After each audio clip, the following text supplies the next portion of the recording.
മലയാളികൾ ലോകത്ത് എവിടെ പോയാലും മലയാളിയുടെ ഒരു അഭിമാനം നിലനിർത്തും, അല്ലെങ്കിൽ മലയാളിയാണ് എന്ന് തിരിച്ചറിയാൻ കഴിയുന്ന രീതിയിൽ എന്തെങ്കിലും ഒരു അടയാളം ഉണ്ടാക്കി വെക്കുമെന്ന് പലപ്പോഴും പറയാറുണ്ട്. എന്തുകൊണ്ടായിരിക്കും ഞാൻ അങ്ങനെ പറഞ്ഞറിയാം? ഈ ഹോങ്കോങ്ങിന്റെ ഒരു പുതുവത്സര കാഴ്ച വരുന്നുണ്ട്. അതായത് അവരുടെ ചൈനീസ് പുതുവത്സര ആഘോഷങ്ങളിൽ പങ്കെടുത്ത മലയാളികളുടെ കുറച്ച് കാര്യങ്ങളാണ് ഇനി നമുക്ക് പറയാനുള്ളത്. മലയാള തനിമയുടെ മിഴിവേവുകയാണ് ചൈനീസ് പുതുവത്സര ആഘോഷം. ഹോങ്കോങ്ങിൽ നടന്ന ചൈനീസ് പുതുവത്സരാഘോഷങ്ങൾക്ക് മലയാള തനിമയുടെ മിഴിവേകി മലയാളം അക്കാദമി.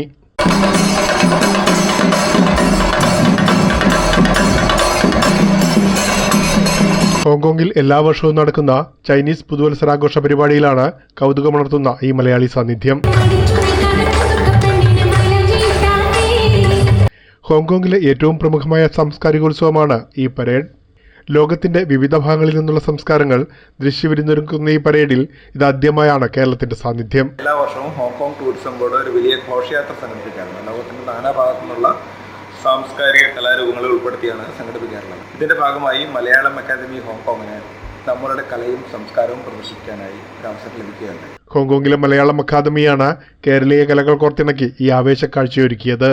കുടകൾ, നെറ്റിപ്പട്ടം, കഥകളി, തെയ്യം, മോഹിനിയാട്ടം, തിരുവാതിര, ഒപ്പന, ചിങ്കാരിമേളം, കാവടികൾ തുടങ്ങിയ ഒരു നല്ല ലൈനപ്പാണ് ഞങ്ങൾ പ്രദർശിപ്പിച്ചത്. ജന്മനാടിന്റെ സാംസ്കാരിക പൈതൃകം ലോകത്തിന് മുമ്പിൽ അവതരിപ്പിക്കാൻ കിട്ടിയ സുവർണാവസരമായിരുന്നുവെന്നാണ് മലയാളം അസോസിയേഷൻ ഭാരവാഹികളും പറയുന്നത്. ഇവിടുത്തെ ആളുകൾ നല്ല രീതിയിൽ സ്വീകരിച്ചത് സന്തോഷവും അഭിമാനവും തോന്നി.